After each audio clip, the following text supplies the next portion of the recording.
Saudara, debat keempat Pilpres sudah selesai. Beragam komentar pro dan juga kontra bermunculan setelah melihat penampilan tiga cawapres pada Minggu malam. Dari beberapa survei, kesan positif dan negatif ditangkap warga pasca debat cawapres. Gaya Gibran saat debat cawapres Minggu malam sempat membuat riuh arena debat di JCC. Gimik mencari jawaban ala Gibran mendapat sorotan warganet bahkan trending. Gibran melakukan gerak-gerik sindiran setelah cawapres nomor urut 3 Mahfud MD menjawab pertanyaannya. Tapi Gibran mengatakan Mahfud sama sekali tak menjawab pertanyaan tentang greenflation. Tak hanya ke Mahfud, gimik dan tudingan tak menjawab pertanyaan bahkan dinilai mencontek catatan juga dilontarkan Gibran ke cawapres nomor urut 1 Muhaimin Iskandar. Gibran bahkan menyebut Muhaimin mendapat contekan dari ko-kapten Timnas Amin Thomas Lembong. Baik, terima kasih. Enak banget ya Gus ya, jawabnya sambil baca catatan tadi. Kuncinya di sini adalah ekstensifikasi dan intensifikasi lahan. Kemarin tahun pertumbuhan ekonomi baru, itu tadi kan udah saya jawab Gus. Mungkin Gus Muhaimin juga tidak paham dengan pertanyaan yang diberikan ke saya. Mungkin itu kan dapat contekan itu dari Pak Tom Lembong mungkin ya. Terima kasih. Beragam komentar bermunculan pasca debat cawapres. Dari analisis drone Emprit, tak sedikit warganet yang menilai Gibran dengan sentimen negatif. Gibran Rakabuming Raka mendapat sentimen negatif tertinggi di media sosial Twitter atau X saat debat keempat. Hasil analisis drone Emprit terhadap kicauan warganet di Twitter ketika debat berlangsung mulai pukul 19 hingga 22 waktu Indonesia Barat menunjukkan 60% warganet mencatatkan sentimen negatif kepada Gibran. Sementara sentimen positif terhadap putra sulung Presiden Joko Widodo itu hanya 33%. Berbeda dari Gibran, Muhaimin Iskandar mendulang sentimen positif paling besar mencapai 80%, sementara sentimen negatif terhadap Caimin hanya sebesar 6%. Tak terpaut jauh, sentimen positif terhadap Mahfud MD mencapai 79%, sedangkan sentimen negatif Mahfud sebesar 12%. Penampilan calon wakil presiden nomor urut 3 Mahfud MD dinilai paling memuaskan dalam debat keempat Pilpres Minggu malam. Hal tersebut berdasarkan hasil survei Litbang Kompas yang dilakukan pada pukul 19.30 waktu Indonesia Barat hingga pukul 22 waktu Indonesia Barat atau saat debat berlangsung. Dalam survei tersebut, Mahfud unggul dari kedua rivalnya dan mendapatkan nilai kepuasan tertinggi dan berada pada nilai 78,9%. Disusul dengan Gibran dengan tingkat kepuasan 68% dan Caimin berada di peringkat terakhir dengan tingkat kepuasan 61,2%.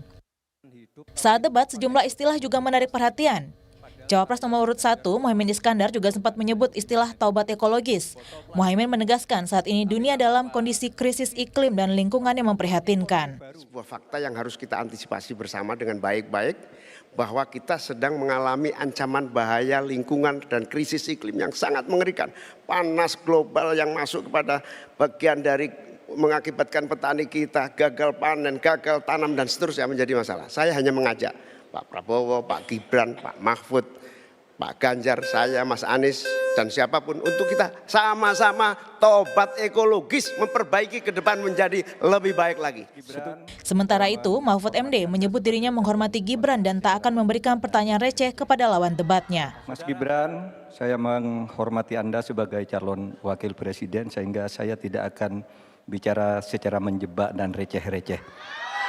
Saudara, pada tanggal 17 Februari 2019 dalam sebuah debat calon presiden itu Pak Prabowo mengatakan bahwa Pak Jokowi itu menyampaikan tidak akan mengimpor komoditas-komoditas pangan jika nanti terpilih presiden.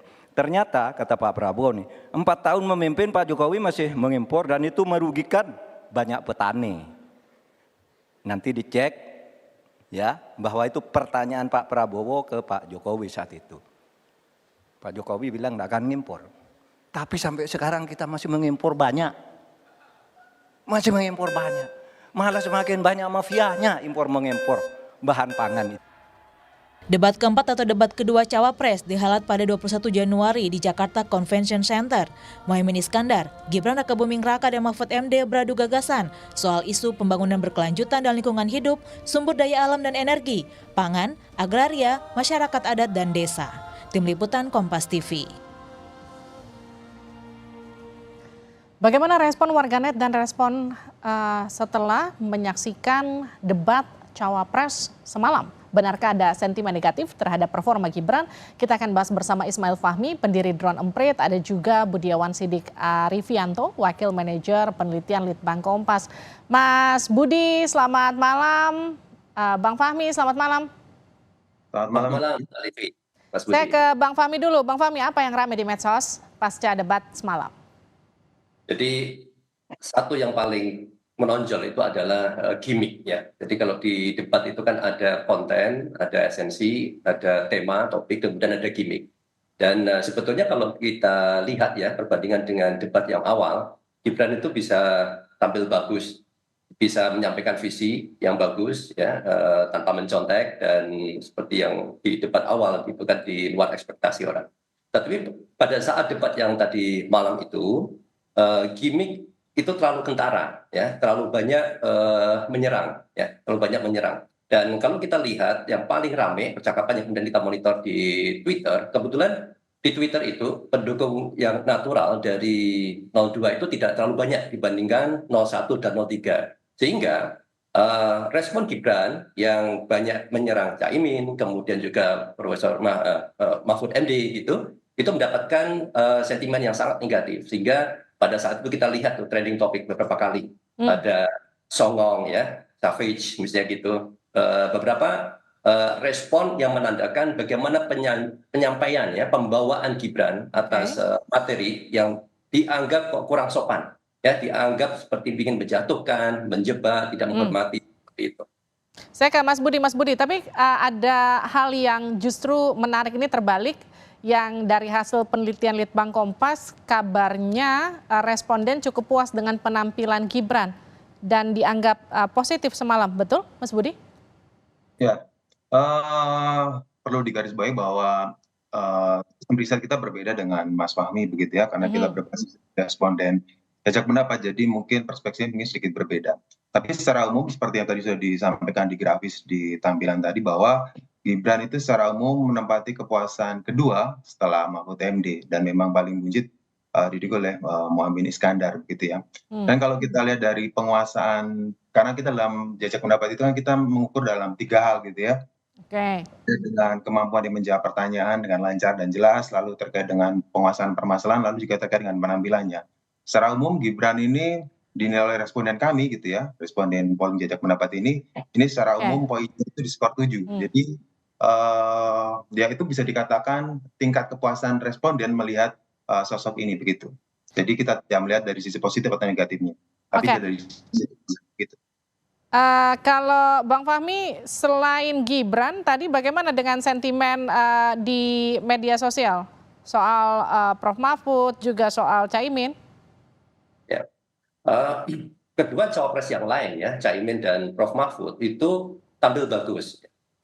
Kalau di debat yang pertama mereka terkesan seperti menyepelekan mungkin ya, jadi kurang banyak persiapan. Dan di debat yang ini mereka melakukan persiapan, menghargai ya. Caimin sendiri sudah berbeda. Di debat yang pertama dia terlalu banyak membuang waktu ya, kemudian menggunakan kata selepet itu kan sebagai gimmick sampai 6 kali. Terlalu banyak itu. Kalau sekali aja udah bagus, tapi terlalu banyak jadi malah nggak bagus. Kemudian kemarin dia tidak lakukan itu. Lebih banyak di penyajian materi, visi, dan sedikit serangan balik. Dan itu yang menarik ketika diserang sama Gibran, kemudian gimana dia bisa menyerang balik. Seperti kalau di stand up comedian kan gitu ya, kalau dapat roasting dia bisa roasting balik. Hal yang sama dengan Profesor Mahfud. Ya. Tadi juga di contoh disampaikan, beliau menghargai Gibran ya, sebagai cawapres, tidak akan melakukan jebakan-jebakan dengan pertanyaan yang receh misalnya. Itu hal yang sangat positif. Kemudian juga bagaimana beliau menyajikan jawaban ya atas pertanyaan. Dan ada yang paling menarik juga dari kata-kata yang paling banyak dalam percakapan terkait dengan Prof Mahfud itu adalah mengignore ya, mengabaikan pertanyaan Gibran yang karena dianggap sebagai recehan. Ini satu yang belum pernah terjadi dalam debat dan itu dilakukan secara natural sepertinya, dan ini memberikan sentimen yang positif juga ya, bagaimana menghadapi Gibran yang dianggap songong itu. Mungkin sedikit saya sampaikan ya, mungkin dari perbedaan survei ya. Kalau kita lihat lagi sentimennya sekarang ya, pasca debat itu bisa berbeda memang di media sosial juga. Kenapa?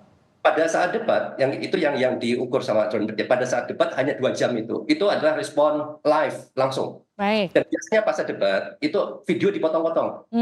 Dipotong-potong dan sudah ada framing, sudah ada narasi, itu kan dilihat. Banyak orang yang nggak nonton misalnya. Kemudian kalau ditanya di survei oleh Kompas misalnya, dia akan melihat ini yang bagus, misalnya gitu. Jadi hal-hal seperti ini juga bisa berpengaruh ya terhadap publik secara umum. Dan kalau saya ada dugaan barangkali apa yang dilakukan Gibran itu disengaja ya untuk keperluan mungkin TikTok sama IG itu. Baik, saya ke Mas Budi lagi. Mas Budi, jadi apakah kemudian debat tadi malam sudah cukup bisa meyakinkan para pemilih bimbang dan mereka yang undecided voters masih belum menentukan pilihan? Ya, kalau dilihat dari jajak pendapat semalam itu memang secara umum itu responden kita itu masih tetap setia dengan pilihannya. Jadi ada sekitar 86 yang tetap setia dengan pilihannya dan yang menyatakan berpindah begitu ya, itu hanya sekitar 7,5%. Artinya memang relatif kecil begitu untuk melihat bahwa hasil debat semalam itu mempengaruhi secara signifikan dalam perubahan suara nanti di pemilu 2024 begitu. Baik, terima kasih sudah bergabung di Sapa Indonesia Malam, Bang Ismail Fahmi, juga Mas Budiawan Sidik. Terima kasih, sehat-sehat selalu.